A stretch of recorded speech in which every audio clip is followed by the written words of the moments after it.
football championship hasn't really kicked off, lads. A lot of hammerings, a lot of one-sided games. Roscommon, Galway, we were hoping would be the closest game, but that was a dreadful game in dreadful conditions. So there's only one place to start, Alan. What the hell is Cluxton at? Not starting with Galway, Roscommon, no. I don't know, Willie, is the honest answer. I don't think Desi does either. Yeah, it looked like that after the game yesterday when he was interviewed. And look, as he said, like Stephen Cluxton, for what he's given, and he deserves the time to make whatever decision he's going to make. But I think it does need to be made in the next couple of weeks either way, because well, now just to cut you off there, he does deserve the time, but he's had from the All-Ireland final last December. Like, this needs to be decided before the championship. Am I right in saying that? Like, I mean, you can say he needs more time. Like, I mean, the championship has started and he's the captain of the team. Yeah, look, it's like I said, I don't know the answer. The only thing I can think of, maybe this time has kind of crept up on him very quickly now, and all of a sudden he has to make a call on it, and he's not ready to make the call, and it's probably a big decision for him. Like, I know for the last number of years he's thought long and hard a couple of times about whether to come back or not, and look, he's heading, I think he's going to be 40 in August now, so it is a big call at this stage of career. But I suppose it's only like it's an 8 week championship, so there's not a huge amount of the championship left, so I think the call does need to be made in a couple of weeks in the interest of the players. Obviously for everyone coming for it as well, it's important to know is Stephen coming back or not, and at the end of the day, look, Stephen, I know we spoke before the show, like Stephen doesn't know Dublin football, and he doesn't know any of us, like he's had a fantastic career, and whatever decision he makes, best of luck to him. And if that decision is to walk away, then we do have an able replacement in Evan Comerford to step in, but I said I hope for the sake of everyone, hope Stephen makes the decision whether he's coming back or not in the next couple of weeks, hopefully before the next game. And himself, really, because you don't want his legacy tarnished, because I think he is stringing Dublin along, Colm. Like, for Desi to say, I don't know the answer. Like, I mean, he says he's gone back to his club and he's just taking time to heal the body. Now, he's playing with Parnell, so he's not healing the body. That's nonsense. And then Desi says maybe to regenerate the appetite. He hasn't played in 6 months. So, like, I mean, for me, that's nonsense. Like, it reads to me like Desi hasn't a clue. It's like Cluxton's not answering the phone to him, and he hasn't got an explanation. Yeah, I think Desi knows. I'm not sure he's obviously relaying them messages on, but like, yeah. You think he knows? You think Desi knows? I think he does know. I think he has to know at this point now.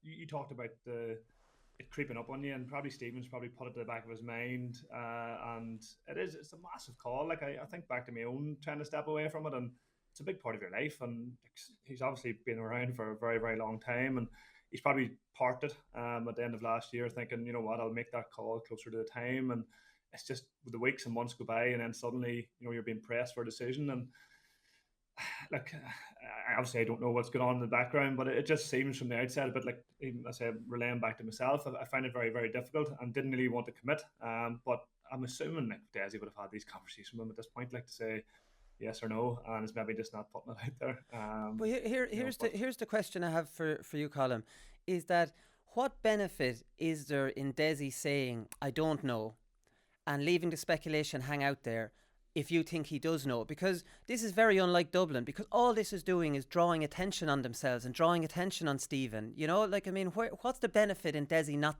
saying what the situation is? I think it's probably no benefit. You're probably right, but at the same time, like, I'm only assuming, because like Alan talked about the players there and stuff, and being part of that team, the guys are bound to have a sort of a handle on whether he's coming back or not. It's too far into the season. Like, I don't know, maybe I couldn't see it. Say, for example, with Tyrone, I couldn't see that being the case. But, Stephen's obviously got a good enough relationship with Desi. They're bound to have conversations at this point. They're bound to have there's bound to be a deadline on this to say, look, yeah, I'm back or I'm not. And I don't know, I'm just something, whenever I sort of heard the sound bites, I was thinking, they're bound to know here and just not putting it out. Maybe they're using this attention to take it away from the football. I don't know. I say I'm throwing speculative sort of answers out here, but I think it's a master plan to take away from the football. It's a master plan to take away from the game of the weekend. It's just to take distraction tactics away from the Wexford game. I think in Desi's defence, he's probably the one player that's difficult to pin an ultimatum on. Like, if it was anyone else, you could say, look, I need a decision here by the middle of next week, because we're going into the semi-final of the Leinster Championship. With Stephen, he's the one player, I'd say, Desi wouldn't want to do that to him in case the ultimatum fell on the wrong side, and kind of then it became, well, I got an ultimatum off Desi, I had to make the call and I wasn't ready to make it. So I think Desi will give him the time. As you say, look, we're only speculating here. We don't know whether Desi knows or not. I don't think Desi does know. Do you think he knows? Knowing Stephen, and I've played with Stephen for 2 years, I don't think Desi knows. Stephen's a strange character. Yeah, I don't think Desi knows the exact answer, but he knows, I'd imagine he knows a little bit more than what he said yesterday. I'm sure he's had some sort of communication with Stephen. I had heard Stephen had trained with the goalkeeping coaches a little bit over the last few weeks. So and look, I don't know if Desi's hiding any issues, but I'm sure it will be. I'm sure he won't let it drag on past the Leinster semi-final, because at that stage it would become a big distraction, and it just wouldn't be great for Stephen either for that to be dragging on into a Leinster semi-final or past that. That's the thing. And Colm, just to finish up on this, like, I mean, when you retired, how much did you put in getting it done so that it didn't become a distraction? Because there was a kind of a will you, won't you, even, coming back this year. Like, for example, the longer Stephen leaves it, the more questions players are going to be asked in media days. We've talked about Comerford. You think maybe Comerford knows. What about James McCarthy, who could be captain this year and lift Sam Maguire? Like, I mean, there's a lot of things, and he's captain. So, like, I mean, from Stephen himself, just has to make this bloody decision. Yeah, it just goes back to the players. I know when I was stepping aside, I just wanted to get it clear in my head. I wanted to be fair to the team. And I know last year for me it was different in that it was COVID and stuff had hit, and it was that sort of mid-season, and I stepped away. But for Stephen, you're sort of going, look, Leinster semi-final coming up. People don't want the Dublin team, the Dublin players won't want that hanging over their heads. Obviously because they've obviously bigger ambitions, they maybe can let it go a wee bit longer than what other teams can. But look, there's no getting away from it. It's just a massive call for him, and I'm sure he's, well, if it's anything like my own, I'm sure he's went back and forward a number of times on yeses and nos and weighing up the pros and cons on it. I don't know Stephen personally, so I can't comment on that. But like, people talk about giving him the time, and he does need that time. But at the end of the day, now we're in the start of July. Things are going to start to heat up on the championship. It's just it has to be, there has to have some sort of conversations between Desi and him at this point to say, look, at least give me a feel for what you're thinking. Like. Yeah, exactly. For a man who doesn't like attention or doesn't like any spotlight, he certainly does things that actually, ironically, draw a lot of attention onto himself. Yeah, I suppose the other thing if he does come back, it's going to be a big call for Desi when to put it back into the team as well. Like, exactly. If he hasn't trained, does he come back in and after a week training be straight back into a side for the Leinster semi-final, or does he wait until the Leinster final and Evan Comerford does well, and then it's going to be a tricky one. But I don't think he should come back in as captain. I think James McCarthy, and anyway, I don't like the one captain lifting 6 in a row. I'd love to see James McCarthy lift Sam Maguire. Would you, Alan? Like, I mean, should James McCarthy be captain now when these things are up in the air? Should it just be said, James, you're the captain, we can't mess around with this any longer, and that's your job this year? Yeah, I think there's certainly merit in it, and can I be similar? Like Stephen's obviously lifted Sam Maguire 7 times now. Yeah. So maybe it is time for somebody else, and that will need some sort of kind of transition period to bring. Oh no, Brian Cullen was the first one. Brian Cullen was first, yeah. So that'd be great to see James McCarthy going up there at some stage, yeah. And he's given his juice there. There's obviously a couple of other guys as well, and to be honest, I don't think Stephen would have a problem with that at this stage. I think him being captain, he's a strange kind of captain, isn't the word, but he's a different kind of captain in that he can be quiet at times and does a lot of his talking on the field and stuff, and obviously he is an inspirational leader in his own way. But somebody like James McCarthy would be more in the traditional mould of a captain, right? Kind of centre half back on the field. So yeah, it would be nice to see, and maybe that's something Desi will look at. Yeah, maybe it is. So we'll see what happens there. So it was a terrible game in Dr. Hyde Park. Like, I mean, there's tactics played into that column. Also the weather. Like, I mean, Roscommon surprised everyone by putting 15 behind the ball. Like, I've never seen Roscommon do that before. We'll get into it in a second on whether they have the players that suits that. But playing in those conditions with a very slippy ball with those tactics, Colm. Like, I mean, you just knew after the first 5 minutes, oh God, this is going to be tough. Yeah, it was nearly like an Ulster Championship game a few years back. But yeah, it was hard to watch. I didn't expect Roscommon to put that many behind the ball. And I remember just thinking at the start of the game, watching them going, how long can they sustain this for? Because they were, I say, Tyrone tried this years ago. We were running back, that everybody behind the ball. They were trying to break out in wet, sloppy, wet conditions. There was going to be handling errors, there was going to be turnovers and whatnot, and it just led to a game where I could see from after 5-10 minutes that there was no way Roscommon were going to sustain this and win the game. So, they nearly set up just to stay in the game, which was a wee bit strange. Yeah. But ultimately they were going to become undone as the game wore on, and tired legs, and there was going to be mistakes in that. So I say the conditions did play a wee bit of a part in that, because it looked fairly poor, but just a very strange setup from Roscommon. I thought they would have went and given got the way the league had went. I thought they would have went a wee bit more aggressive, pushed up a bit more, and really went to go after Galway to put scores up, and just didn't materialise. And this is the thing. This is a Galway team with their confidence on the floor, Alan. Like, you're staying in the game. Like, I mean, the RT analysis, I felt like tearing my hair out. Kevin McStay said at halftime they were well set up. Like, that owl, for me, that's owl shite analysis. It's like, what does that mean? They're putting the Murtaghs and Conor Cox behind the ball. Like, players who won't put in tackles, who are not suited to that. Roscommon are not known for blistering pace. They've no real practice at counter-attack football, and they've done this against a team that are their equals, that have beaten them in Salt Hill, and they're at home. Like, for me, Roscommon should have been slated at halftime. They should have been slated after the game, and all I saw was Fitzmaurice and McStay making excuses for them. Yeah, for me, it showed a huge lack of self-belief in whether that's on the management's part or whatever. Because I think only for the weather on the day, I think they would have been beaten a lot easier. I thought the wet kind of slippy ball kind of played into playing like that, and it looked like Roscommon were doing a good job at this, whereas I don't think they were even particularly doing a very good job. No. Like, they let a couple of runners in, like they let a runner in for the goal. He ran past 6 of them and got in for a handy goal, and like to play like that, as I'm sure Colm will say, like, it's not something you can start practicing a week or two out from a championship match and just turn and play like that and expect to beat someone like Galway. And as you said, they played Galway in the league. I think Galway bet them by 5 in Salt Hill in the league. So it's not as if they're playing against Dublin or a Kerry where, hold on, we need to try and contain these. They're playing against a team. Look, on paper, Galway probably are a slightly better team, but on their day, there's no reason why Roscommon, playing the way they usually play, couldn't beat a team like Galway. And I'm sure it was frustrating for the players, like likes of Conor Cox. There's no way he wants to play football like that. The likes of the Murtaghs and stuff, they're not. It was actually Conor Cox who was running after Peter Cook. He was tracking Cook for the goal, and he just stopped running after him. He just decided he's just not used to it. What's he doing back there? Yeah. Well, I suppose, and what would happen in a team like in a team that's set up to play like that, are used to playing like that. A forward comes back and he can pass a fella off. I'm sure Colm will know a bit more about this tonight, but you can pass a fella off to say a centre back or to a corner back, whatever. You can leave him go, but they obviously weren't trained in that. So he got in, he let him go, no one else picked the runner up, and he got in behind for what was an easy goal in the end. So it was very disappointing, to be honest, to see.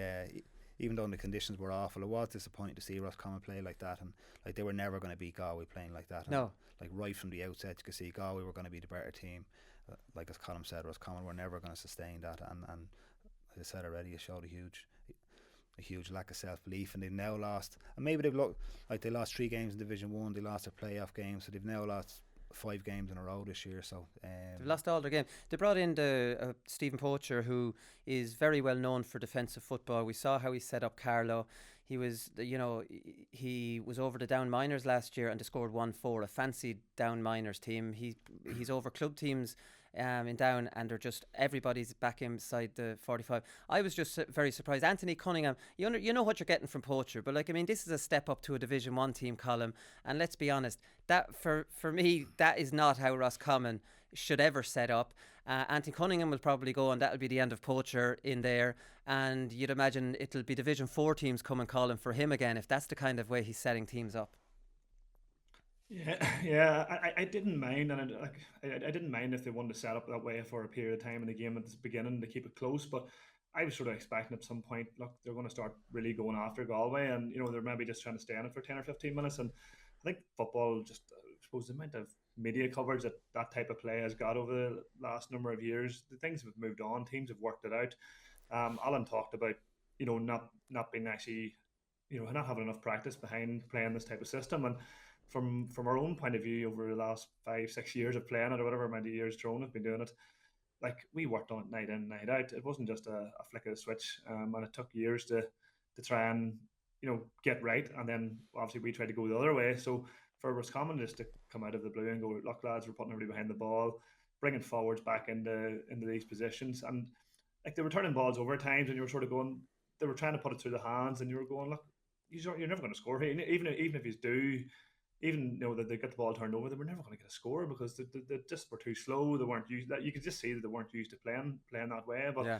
like that's not to take too much away from, because there is other teams out there are doing similar styles of play, but they're flipping the switch at certain times of the game to say, right, lads, and it's obviously been worked on. They're going, right, let's go and press. Let's go and really have a go at these guys. And we talked about a number of weeks back that trying to find that balance between defense and attack and is obviously the key in football now. And I didn't really mind when they went everyone behind the ball at the start. I was going, right, okay, they're trying to stay in the game for 5 or 10 minutes, and then are they going to have a go after? We talked about using the water breaks um, very efficiently, and it gives teams sort of time to to change things around if they need to, but they just didn't do it. They just didn't change, and you could see from very early doors that I knew very early in the half that look, this is only going one way. Yeah, exactly. We'll talk about Armagh in a minute. There's plenty of times Armagh find themselves with a lot of bodies back behind the ball, but there's lots of times they don't as well, and they at least try to mix it up. Eamon Fitzmaurice said at half time, he says, who are we to judge the way Roscommon are set up? And I was looking at that. Eamon, that's literally your job as a pundit, to judge whether this is the right way to do it or not. Like, I don't know what it was about McStay and Eamon Fitzmaurice. Like, I know for years Brawley and Spillane and O'Rourke gave out about this every day, and that got a little bit boring and everything, talk about it a bit. But they refused. Even after the game, they tried to say that Roscommon want to make the step up to teams like Galway, and they're at the exact same level. And Joanne tried to say that to them, and they wouldn't accept it. Like, for me, is this two managers who have managed teams and watched their teams be criticised on the Sunday game, just refusing to call it as it is, because they don't want to upset Anthony Cunningham, maybe like they were upset looking at it. Do you get my point? Yeah, it beggared belief, me watching it. Yeah, was it a case that maybe he was saying that Roscommon are entitled to set up whatever way they want? But I think certainly as a pundit, I suppose your job is to say whether you agree or disagree, or is it working or is it not working? Yeah. And it was clear that it wasn't going to work for Roscommon. It was clear they weren't really used to playing that system. They probably don't have the players to really play like that. And there's like, you can be defensive, and like if you watch Dublin play at times in games, Dublin go very defensive. But then they can switch, or when we talk about transition, we don't like that word, but they can switch into attack mode very, very quickly, and they can get players back up the field, so they have a full forward, or they have a couple of men in a full forward line, so they can stretch the play again. They'll never be caught with all their men behind the ball trying to run it from deep. And in weather like that, like they were Colm said, they were never going to run it from a full back or a half back line through the hands all the way up with Galway with men back. It's just because once you got a hand on someone, ball was slipping all over the place. You needed to move it much faster, and they hadn't got the men up the field to do that. So like we know how Stephen Poacher likes to set up his teams, and that's fine if he's a defensive minded coach, but he probably does need to evolve a little bit to right after we defend, how are we going to score once we win the ball back. And it just looked like Roscommon lacked ideas there for in that game yesterday, and in a way it kind of reminded me of when Pat Gilroy came in with us, or after Meath got the 5 goals against us in 2010. We decided, right, we're going to be defensive, and Pat said we're going to get the defensive side of our game first in the National League. I don't care about attack, whatever happens up there happens. But that's something you do in a National League. It's not something you do for the first time in a Connacht Championship match, and it just looked like they didn't really know. They just lacked ideas going forward once they did manage to get turnovers. Well, that's it. And you'd forgive Wexford doing it against Dublin. You'd even forgive Fermanagh doing it against Monaghan, which they did do it. It's probably not going to work, but if you think it'll keep the score down. But I just can't understand a Division 1 team like Roscommon resorting to that. It was embarrassing for them. What about Matthew Tierney, Colm? He looks like a right player. Like, wasn't it interesting that, like, he's brilliant on the frees, and I actually feel more comfortable with him on the frees than Shane Walsh. But Shane Walsh just missed one off the left, and he was booted off them for the young lad. Yeah, I was very surprised to see Shane Walsh been taken off the frees, given how prolific he actually is. And obviously you haven't seen Matthew Tierney a massive amount, but look, he had an absolute colossus game at the weekend. He scored the goal, I think, and then he obviously didn't miss it. I don't think he missed any frees. No, and there were tough frees. The 45s, they weren't easy, and probably wasn't easy conditions. So he really stepped up the mark from what I seen at the weekend, and it's good to have them weapons there, because free taking is very, very important, and having, if Walsh isn't firing at all cylinders, which doesn't happen too often, to have that second option there, where I don't know, he might get the job going forward, but yeah, an absolute a fantastic game for himself, and was everywhere. It was. He was marauding through. He went inside maybe for a wee bit. He did. He just was all over it, and yeah, a serious game for him. He did. He went inside for a little while towards the end when he got the goal. It was Sean Kelly set both goals up attacking from corner back. Like, I mean, those kind of conditions suit him down to the ground. I was reading that Pádraig Joyce said after the match that Matthew Tierney can kick frees off the ground on both feet just like Shane Walsh. Like, I mean, that's kind of freaky.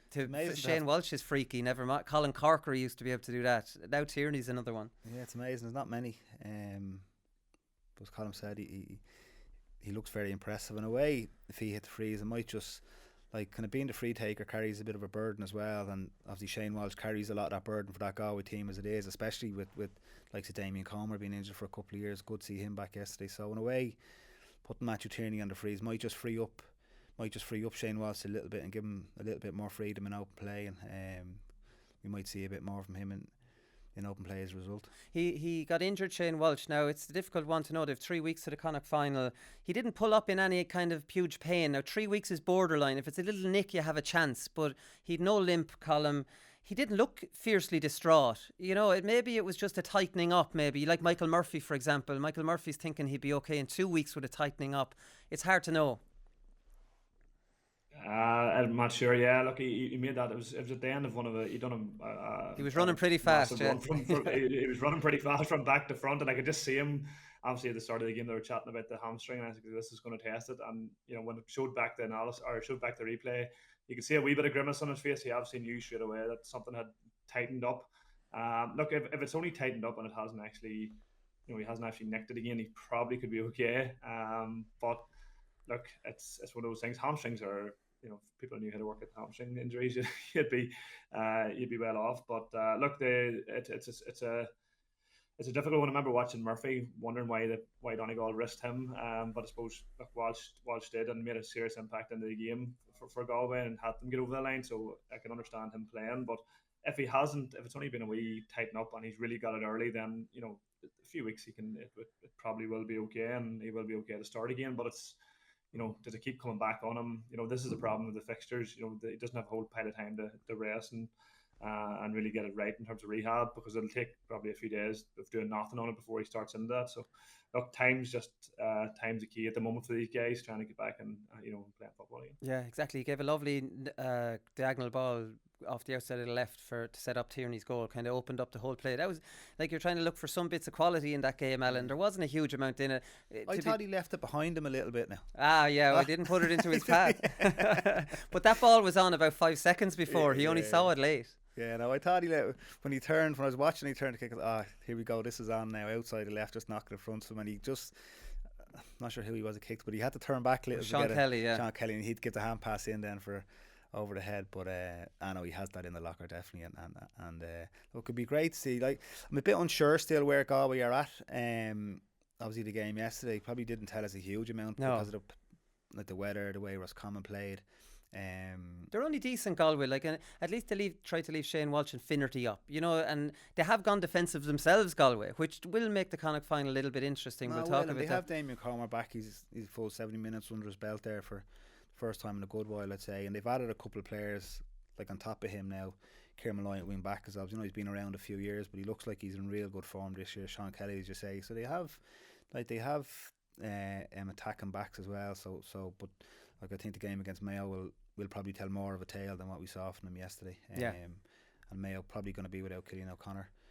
So it's a chance for Galway for sure, yeah. Yeah, it definitely is. We'll preview that in 3 weeks' time when we come up. Armagh beat Antrim. This was a very entertaining game, I thought, Colm. There's no way it was a 4-15. What's that? A 13-point game. I thought Antrim, battled very well for a Division 4 team. It's not often a Division 4 team can come up and go toe-to-toe with a Division 1 team. And, Armagh had that extra bit of quality. But they were made sweat for a good while during this game.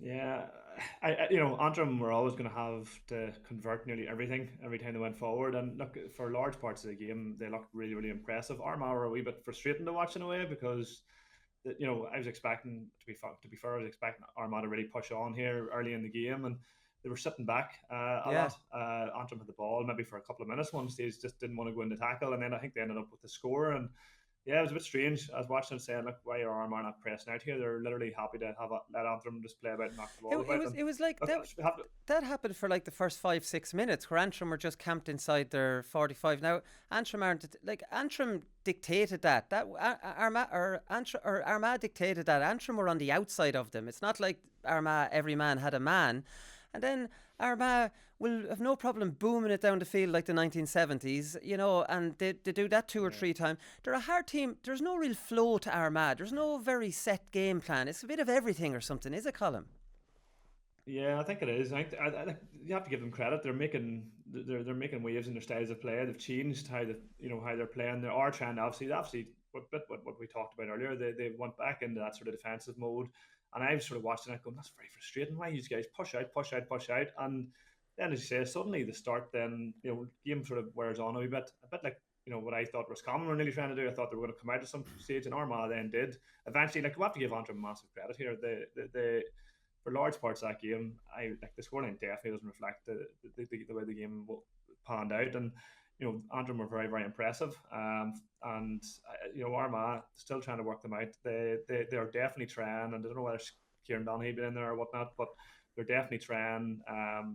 Different styles. They defended for a wee while, and then they started to press up and push out, and yeah, they boomed a few long balls, and it didn't come off for them No. the long balls, but I remember thinking, and they were probably from the wrong areas and whatnot, but I could see what they were doing, and there was space inside at times, and if they had got one of them, that's what we're talking about. A completely different conversation. So I think if they can, they're definitely making steps in the right direction. I think we talked a number of weeks back, like saying, look, Armagh are definitely pushing, but it's just whether they're there yet in terms of that final quality and getting that consistency that maybe the Dublins and Kerrys and whatnot have at the moment. Yeah, the boomers are one thing. So I think they did that about twice in the game, where they literally just launched it down.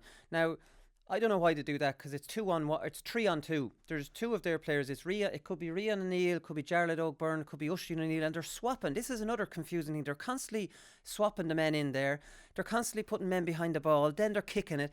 I don't know. And one thing, Alan, it's an interesting one is like a couple of decent kick passes went astray as well. Jamar Hall gave a good diagonal ball to Rian O'Neill and it bounced just at his feet. And Macklin did as well.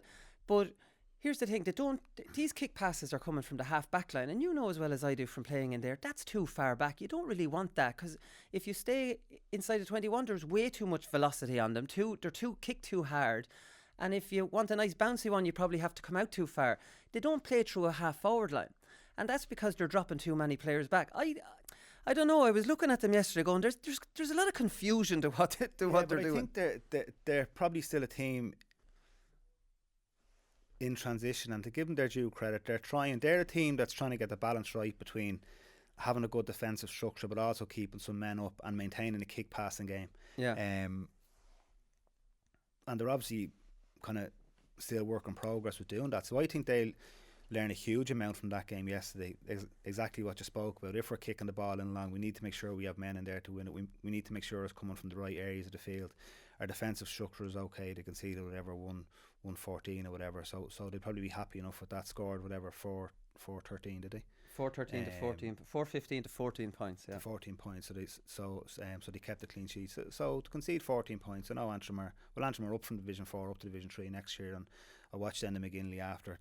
Like, he was disappointed after it. Now he thought that they'd obviously stayed in the game for long periods of the game, and obviously fell away at the end, conceding a few goals. So he was disappointed that he didn't kind of hang in there and maybe put a better reflection on the scoreboard. But I think when he looks back at it today, he can be very happy with how they performed for long periods of that game, and they've certainly made progress under himself and Stephen O'Neill this year. But like Armagh still, I think they're work in progress. I still think they're going in the right direction. I think they learned a huge amount from yesterday, but look, they're going into what's certainly Kieran McGeeney's biggest game of his Armagh managerial career, and like, he needs that big win. For those players to get that bit of confidence, they need that big win against a team. And look, Monaghan are probably maybe not at the top end, but they're not far off. And I think it's the perfect game for them. It's the perfect game for them to kind of going into an Ulster final, and there's a lot riding on it for both counties. The two of the goals came from lovely little passes, like Stephen Campbell to Rory Brogan, a nice diagonal ball from the half-forward line, Colm. See, this is the difference. And then the Turbot goal came from a lovely Jamar Hall pass from the half-forward line. That's where you get joy. You very rarely you'll get joy from a kick from the half-back line. The kick from the half-back line, as far as I'd be concerned, has to go to the half-forward line. And from there, then, you give the inside forwards lovely, tasty passes. But without a presence on the half-forward line, I've said this before, you can't do that through the lines like Kerry do. So I think Armagh dropping as many players behind the ball, only at times, it stifles their kicking game then, because maybe the only ball that's on is a boomer, a really long one. Yeah, I think you're right. I think they had a couple of nice passes for the goals, very, very controlled. They obviously have worked in that type of play and training where they're cutting back inside, and a couple of passes were fairly neat and tidy. I don't know whether it's a tactic they're trying to do, maybe bring everyone back in deep, and then depending, like, there will be other teams that'll push right up on them and try and maybe really go after them, and if there is a 2-on-2 or whatever it is up the pitch, it may be an option, but it looked very speculative. And Antrim were never going to leave 2-on-2 at the back. So I don't, I say if one of them chances come off, they are a 1 in 3 chance. If you kick one from that far back and one comes off, you're saying, look, happy days. But do you know what I mean? It doesn't normally happen. And like if they start playing out through their hands and they're slow and they're lateral, and then Antrim get men behind the ball, and then suddenly we're sort of you're looking at it going, why did you not try and use a kick pass? But having that presence in the half forward line to use as a link player, any team I've ever played on, you're always at least having one man up there to say, look, you whenever we turn the ball over or whenever we get a kick out, we're looking for you, so you need to be on the move so that you can link up in the full forward line. So, but look, I do think that what they're doing is positive. I think they are willing to take a bit more risks. I know from Throne's point of view over the years, we didn't use that them big long balls in very much, and it was nearly a fear of losing the ball. I think within our team at times we were sort of going, look, we have to play it through the hands, do the short dinky stuff, because if we lose the ball here, we're going to be read up on a video analysis. So I do like the way they're a bit more aggressive, a bit more adventurous in what they're doing. But again, it's whether they can refine that, and against Monaghan, again it's going to be a step up against Monaghan. And I can't imagine if they keep doing that sort of thing, Monaghan will come back down the field and counterattack them a lot better than Antrim did. So, but yeah, moving in the right direction. Yeah, no, like I said, I love the boomer, but if you're like Colm says, it's a 1 in 3 at the most if you've got 2 and 1 sweeper, because the back will just break it out, and who's there to mop it up? The sweeper. The only way that has a chance of working, Alan, is if you have 2 half forwards. So then if the break comes out and it's not perfect for the sweeper, you have somebody potentially coming in and mopping up a break off it. Do you get me? Like, there's things I like about Armagh, but there's little things there that it doesn't really make sense to be driving it down to 3 versus 2. I don't care how big they are, because they'll just be broken down to the extra man. Yeah, and a good defence will mop that up as well. When you do that against Monaghan, like, with kind of due respect to Antrim, they handled it fairly easy yesterday. Monaghan will mop that sort of stuff up, no problem. But as I said, that's why I think they learn a lot from yesterday. They look back at that and say, okay, lads, this isn't going to work for us. We can't kick it from there. It needs to go wider. It needs to go deeper or whatever. We need to have our men up if we're trying those balls in. Yeah. Because as Colm said, the last thing you want is to move the ball up the field, a long ball in, then you're out of position and you're getting counter-attacked by Carl O'Connell and these lads that can cut straight through you. So no, I'm sure they will refine that ahead of the next day, and as I said, they learn a lot from that. Yeah, and like we said, Antrim were very good. They didn't look like a Division 4 team. The short kick out, lads, I was here giving out shit about this 2 weeks ago. The weaker teams going for the short kick out, and short kick out for the penalty, game over. He kicked it straight to. It was a pity for it to end on like they'd done so well, and to make such a big mistake like that, and that kind of moment until. I think that put Armagh 6 up then, didn't it? Or they got the penalty out, so they put them 6 up. Yeah, I think it was 6. That was pretty much. I wouldn't mind McKeever was cleaning up in midfield. Perfect. It's not like they had no target out there. Yeah, keep it going. But I suppose, like, a team, obviously, say under Enda McGinley, who's a young coach, not long out of the game. Like, he wants his team to play like the top team. So like if you watch Dublin or Kerry play, occasionally they take risks with a kick out.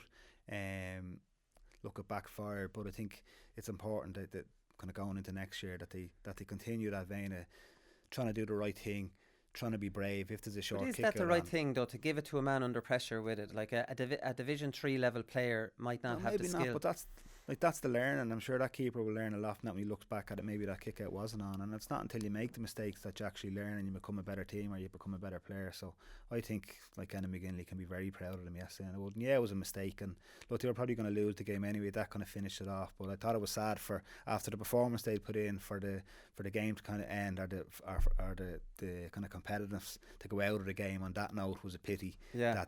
That they didn't make Armagh work a little bit harder for it. But I think they can be very proud of their performance yesterday. Yeah. As you said, certainly watching the game, watching the highlights didn't reflect a 13-point defeat. No, it definitely didn't. Luke Mulholland is his name. He actually could have caught. He's a small goalkeeper. He could have caught 2 balls. Another goalkeeper would have caught them. I'll never forget in a Leinster final against Westmeath, I must have kicked a point. I must have been going 2 feet over the ball. And that monster, Gary Connaughton, jumped up and caught it. I went, how did he do? I was livid. Because I needed a point badly at that stage of the game. But it was just like, if that had been a shorter goalie, like that was going over. But I don't know, he like 2 points there that, a bigger goalie would have caught Colm. I'm probably being overcritical of the poor chap now. I think you definitely are being overcritical. Like your expectation is now you should be saving them. No, look, they're actually dangerous enough ones too. Them balls coming in, and if he goes for it and palms it down, and there's somebody sitting waiting for a tap-in, that's I've seen that happen before as well. So look, I think we could definitely cut him a bit of slack on that. Yeah. He just we went a wee bit hard on him there. You were always a good man, Wooly, for dropping 1 or 2 short anyway, aren't you? Let's just say long range points were my forte. So anyways, listen, this isn't a great one to move on to, because Laois were absolutely humiliated by Westmeath. Maybe I'd say everybody really saw this coming. I tipped Laois just purely on maybe they might be able to do it on the day, not because of any sort of form. Mike Quirke was interviewed by Jack Nolan for Midlands Radio after the game, and it got a little bit heated. Have a listen to this. It was a big scoreline at the end, yeah. Like I said, they ran over us, they ran through us. Sending off, didn't help obviously in the last quarter, but the game was slipping away from us even at that stage. We still had a chance at 4 or 5 points down to get back into the game. But once you went a man down with that bit of a breeze, that was going to be difficult to try and keep it. So whether it's, what was it, if it's 15 or 16, whether it's 15 or 16 lads or a point, it doesn't really matter. It's championship, and we lost the game. We weren't trying to do 14 against 15 for the last 15 or 16 minutes, but we weren't good enough. That's the bottom line. It doesn't really matter whether it's 16, We have a statsman back in Laois, and he keeps all the stats, and he just tweeted there, it's the worst Laois performance, second half performance. Sure, what do you want me to say to that? I'm just saying, just 2 points. What do you want me to say to it? I'm not trying, I'm just saying, like, it was really poor. But do you think I don't understand that, Jack? Do you think if some fella on Twitter saying something, do you think that affects me more than the hurt that we feel in the dressing room? Do you honestly think that? Can I ask you that question? Well, can you put your finger on? But hang on, 1 second now. One second now. You're talking to me about some fella on Twitter, which I couldn't give a flying fiddles about anything on Twitter. Right. What I care about is the players in the dressing room, and I know what we've invested into this as a management and players, and we haven't got our reward because we haven't been good enough. Do I know why? No, I don't. I know how good we were in the first half, and I know how bad we were in the second half. If we knew why, by Christ, I would try and do more of what we're doing in the first half. We've done everything we can, and it hasn't worked out. But telling me something on Twitter said it was the worst performance of all time is about as insignificant to me today now as it could possibly be. 2 points in the second half. Pathetic. Whatever words you want to use, it was not good, and we understand that. But again, we put in as much as we could into the first half, and we're trying to replicate that as best we could in the second half, and we were, for whatever reason, unable to do it. I don't know. And look, you can say the same thing about Down. Played as well as we could in the first half, never came out of the traps in the second half. You can go to Cork, look at the missed chances. There's every excuse you can give. The bottom line, lads, is it wasn't good enough. We haven't been good enough all year. That's as a management, as players. Everybody is the one collective. It's not their fault, our fault. None of us have been good enough in what we've tried to do. So I think he took Jack Nolan up kind of wrong with the tweet. It wasn't an opinion on Twitter, it was a stat. And Here's the stat that it was the worst scoring in a championship match in the second half since 1909.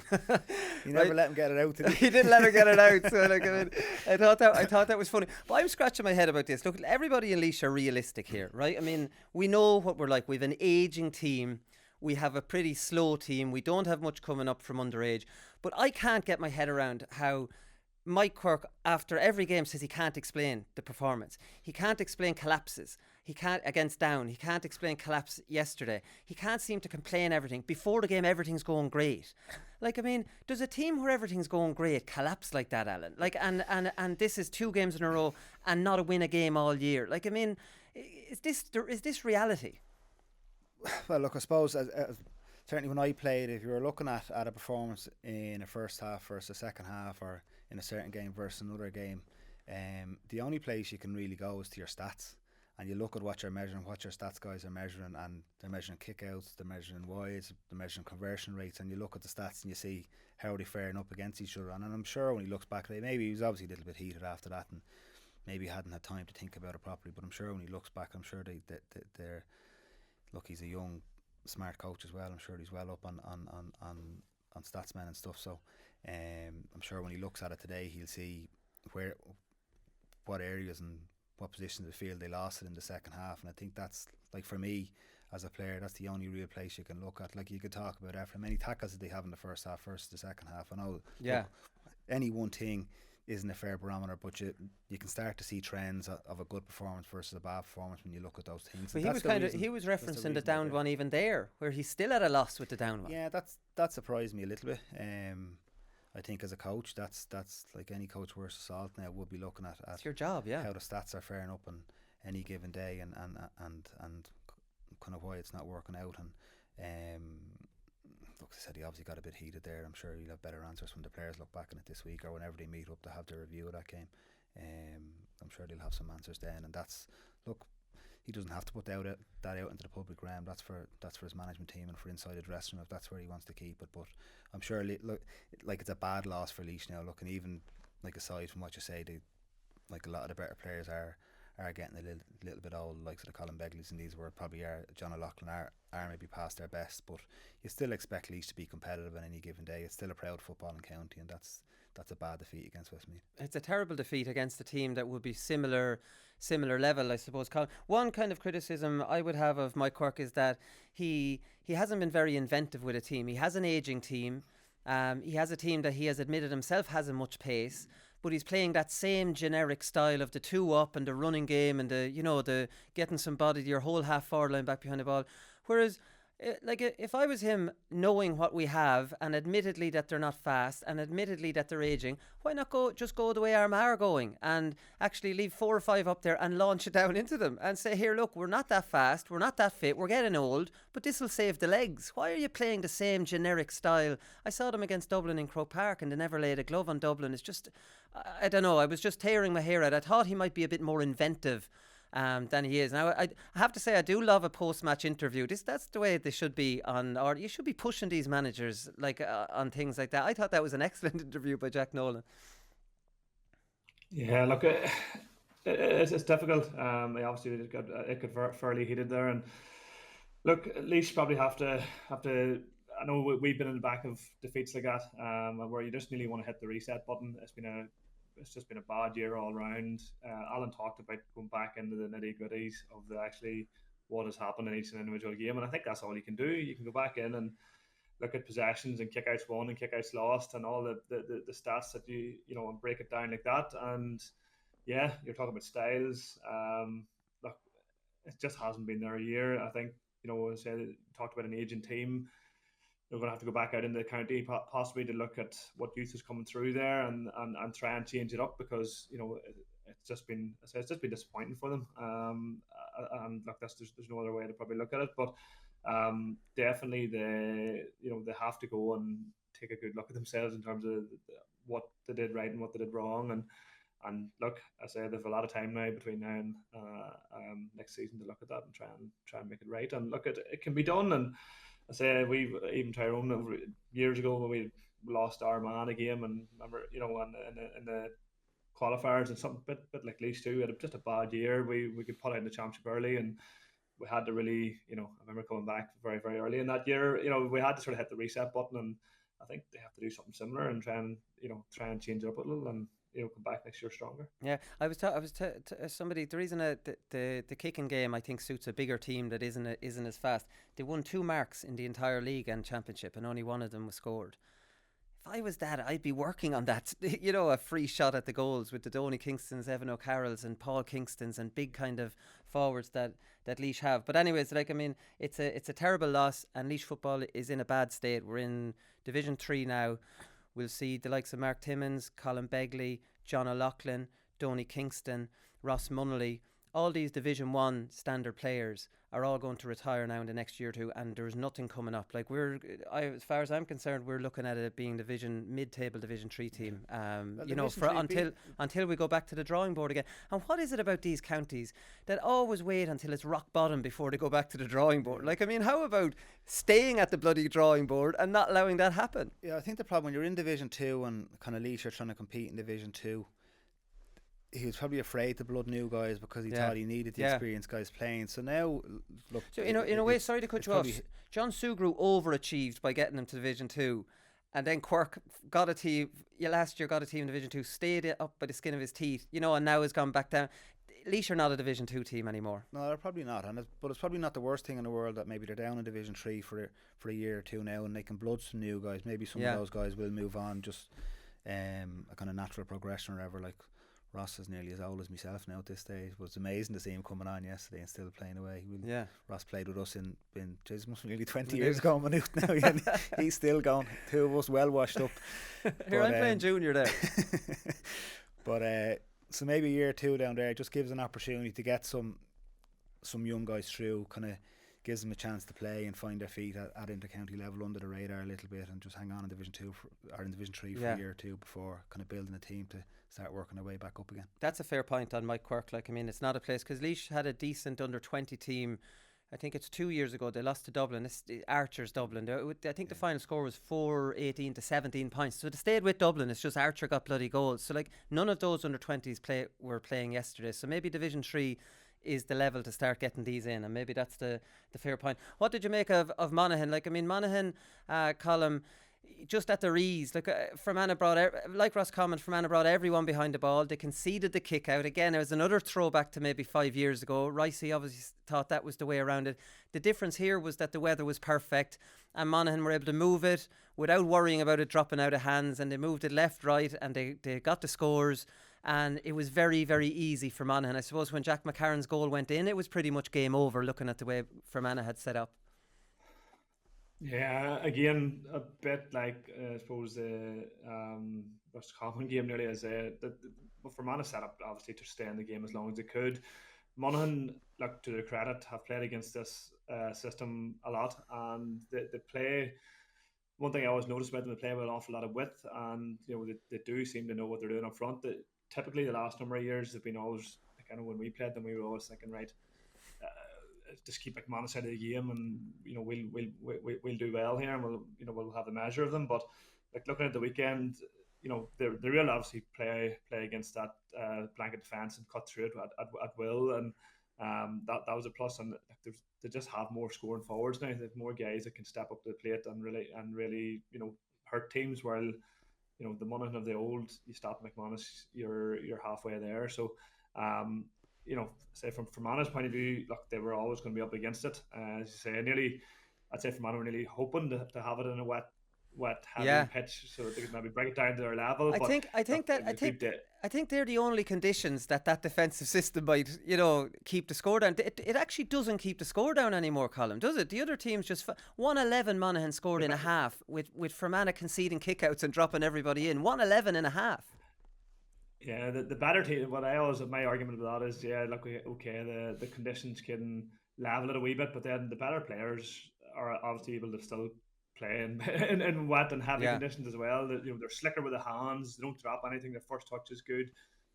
So it was one of them games where again you sort of knew from early out that Monaghan were going to coast to victory. I think Fermanagh tried Owen Donnelly in the square, a bit like a few years back where they were trying to maybe get a few goals, and it just didn't work out for them. They're probably playing again, obviously come up against a team that, like Monaghan, who's played against this system for years, but like Dublin and that, they do know how to break it down.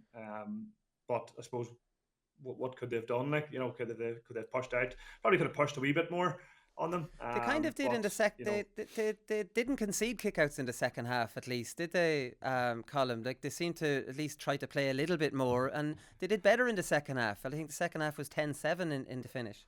Yeah, it was a bit more. Yeah, I suppose I was sitting waiting. A bit like a lot of these games I've been watching, but like the Roscommon game, I was sort of going, when he's going to have a go, when he's going to start have take a cut at it and see can we make something of this. And they did. Yeah. I never understood this whole dropping off kickouts piece anyway.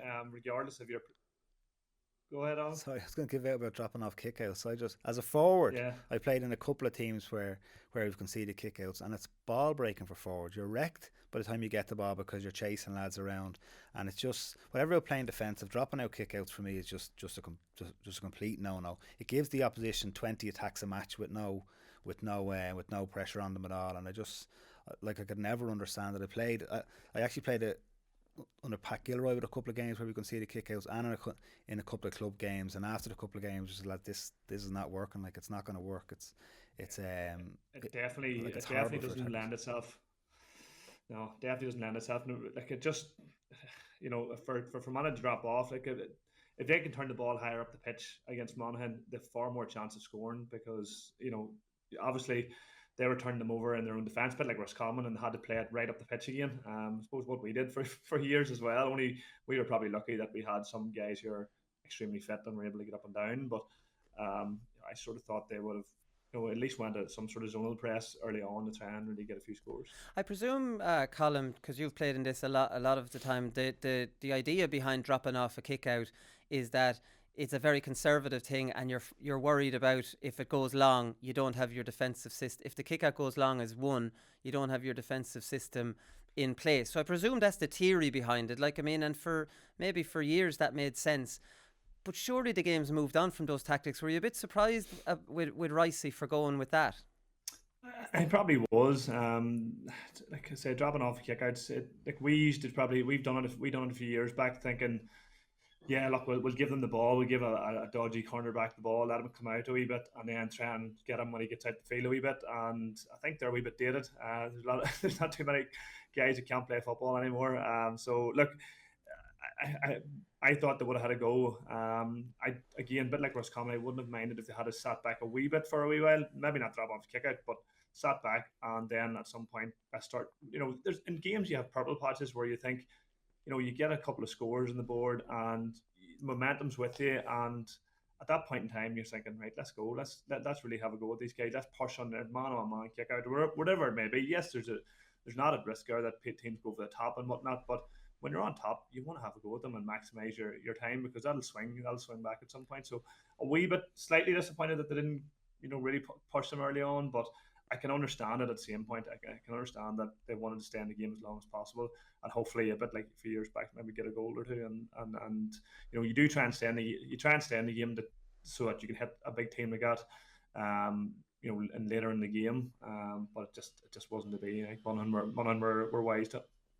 I think when you play a defensive setup like that and you concede an early goal, it becomes very difficult. Then I think McCarron's goal was in the 13 to 14 minute, I think so.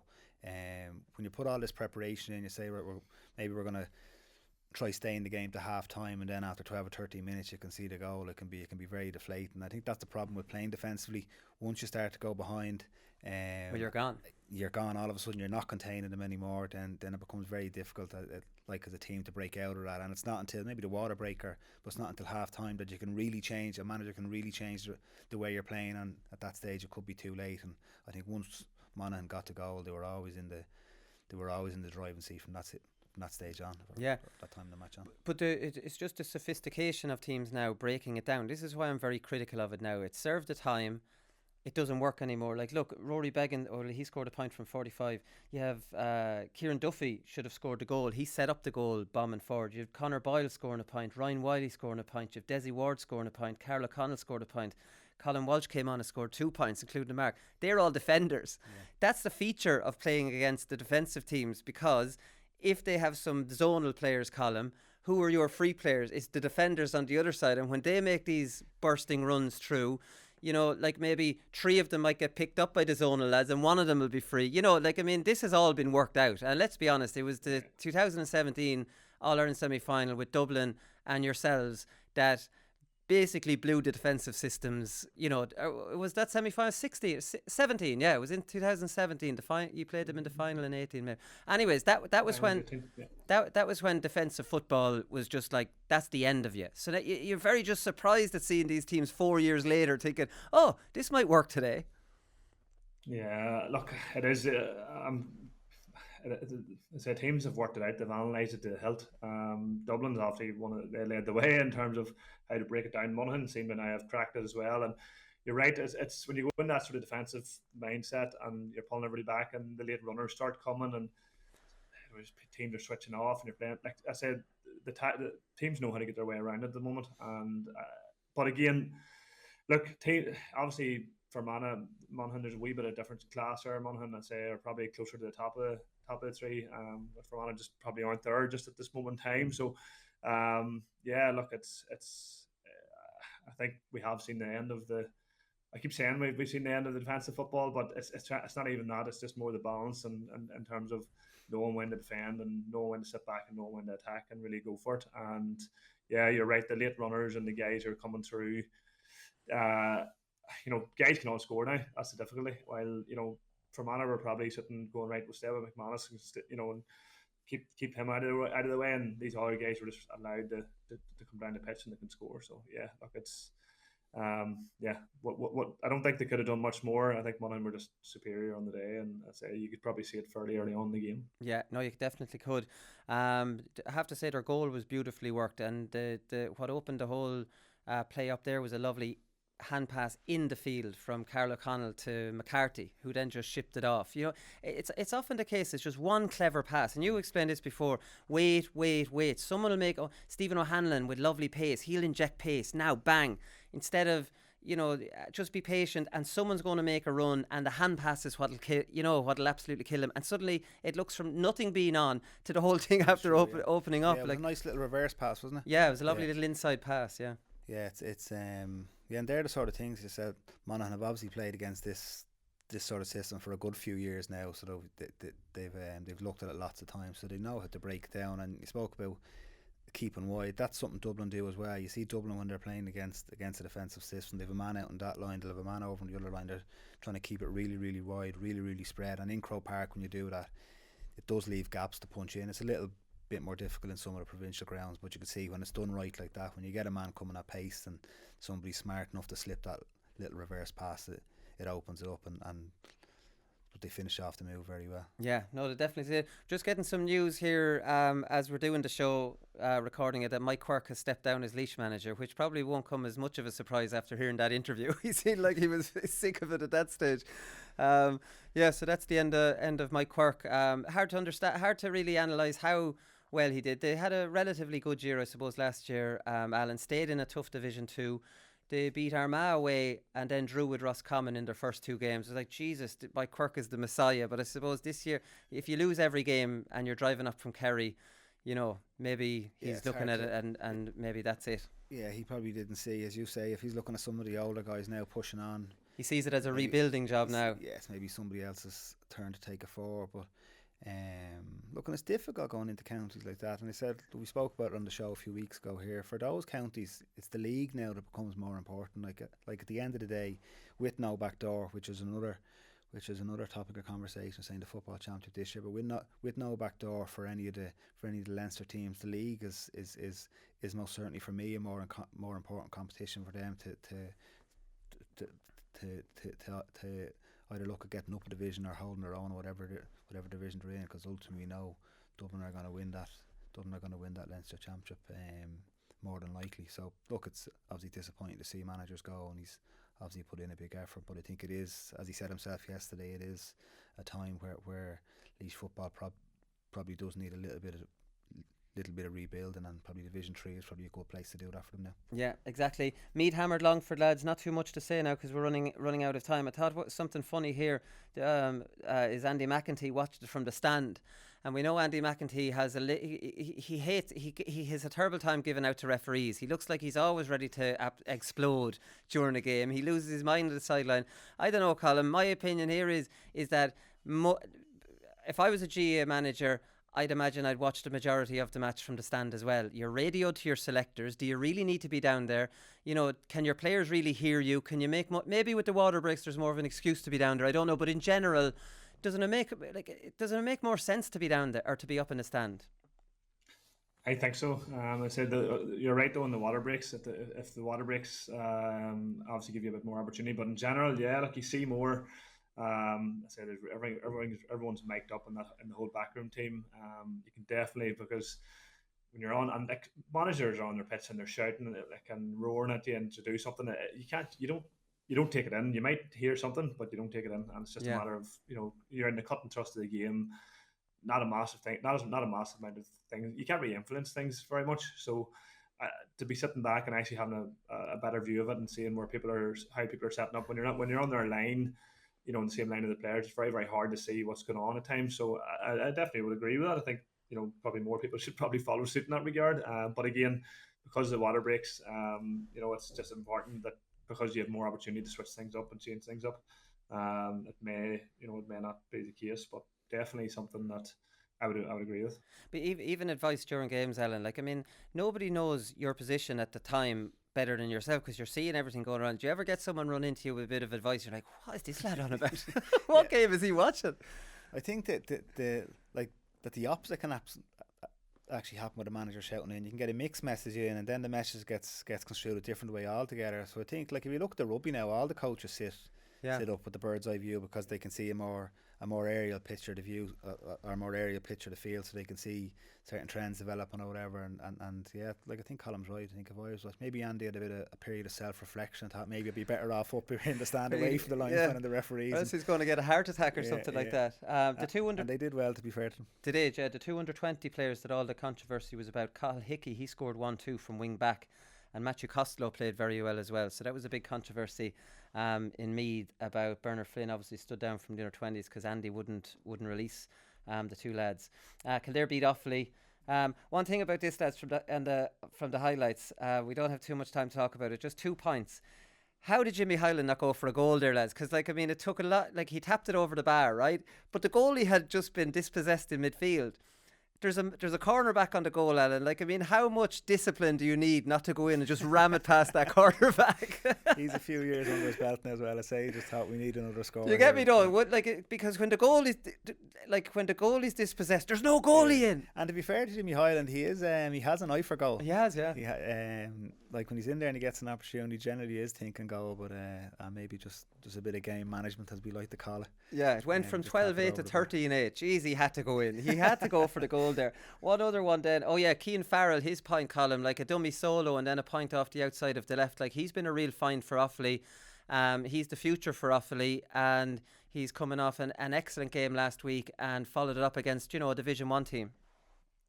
Yeah, looks definitely striding. Great, obviously an unbelievable score and finished with 0-8 or whatever. So a fantastic player and has really made great strides this year. So definitely one for the future and one for Offaly to really help push on. Yeah, definitely. And Neil Flynn, interesting role at wing forward. He has a lot of pace, actually. He did an Alan Brogan bounce to get a lovely high bounce, brought him right in on the goalie. You might explain the finish. Was this a mistake, or what kind of a dummy did he do in the end? It looked like I don't think he did what he was expecting to do. Is that fair? I actually saw when I was watching it last night, I saw the bounce and I thought that was a great high bounce. He got about 8 steps with the bounce. Yeah. And then someone tweeted me afterwards about it. So a friend of mine from Plunkett. But yeah, it was a funny finish. It's like he was going to sidestep and then he thought, no, I'll shoot it now. And he kind of scuffed it a little bit. He was probably lucky it went in the end. But he looks a good player now. He's powerful coming through. And he did a lot of work to do to get into that position, even to get there was a sidestep to start it off. Yeah. And then he went through the middle and he just couldn't live with him. So like, he looks a good player. And to be fair to Kildare, they look okay, and Meath look okay as well. So let's hope one of them can make a bit of a step up and hopefully give Dublin a game at some stage. How many words have you had in a referee's ear playing Dublin, Colm, saying, "Here, ref, you're going to have to cop on to Alan Brogan the way he bounces the ball. He's over carrying." Too many probably at this stage. But no, he was, I said, just back to the Neil Flynn piece. He was saying, watching from the highlights, that yeah, serious pace and looks to be a serious asset. So yeah, look, it's Kildare, good win for them, and yeah, look, we're hoping that these guys can, between Kildare, Meath and whatnot, can actually put a, we're hoping for a few good games going forward. Yeah, no, definitely have one. Obviously, we didn't speak about Wexford at all, and 15 points to 7. I have no problem holding my hands up saying I got this wrong. I backed Dublin to beat the -24 because listen, generally you're right, but then again, it's in Croke Park to generally beat the handicaps, maybe not necessarily in the provincial grounds. Yeah, Bernard said to me yesterday actually the handicap was 20, and I was like, they won't be 20. He was right at the start of the game, they won't be 20. Because they never really do on the provincial grounds. Like I just said, if it's in Croke Park, it'd be a different story. But I'd probably have backed against Dublin. If I was a betting man, I'd probably backed against Dublin with that one. Yeah, to lose, to not beat the handicap. Yeah, to not beat the handicap, yeah, exactly. It's not really betting against Dublin. But yeah, look, they were a little bit sluggish, weren't they? Look, it's hard to say. We won't read too much into it. We've seen them before go down the country and kind of struggle a little bit to get going.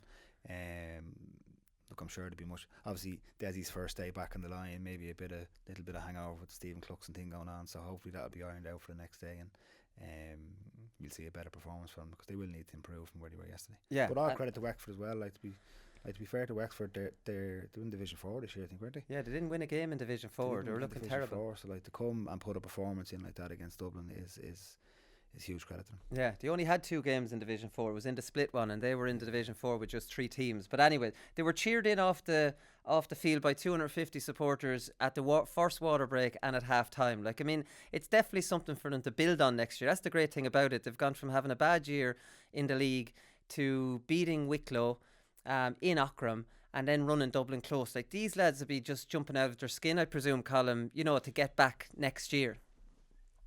Yeah, absolutely. Look, there's not too many teams that are holding Dublin to them score lines over the last number of years. Like, we've seen Dublin, run over teams, beating the spreads and whatnot. So, look, they can take a lot of heart and a lot of pride out of that performance. And yeah, it's something that, to say, the supporters were getting behind them and giving them that ovation and that. So, look, you look back and they'll say, look, that's a positive performance by them, and no doubt that they're just they're building and trying to rebuild for next year, sort of thing. So look, it's any team that holds Dublin to that scoreline can at this current time can hold their heads up high and say, look, that was a good day. Yeah, definitely any Division 4 team. Right, we'll leave it there. And listen, they played so well, Desi had to speculate and tell lies about Stephen Cluxton just to draw attention away from the performance, right? So, like, I mean, that's how good Wexford were. Right, we'll leave it there, lads. We're out of time. We'll be back on Thursday. There's more games next weekend. We'll talk to you then. Good luck.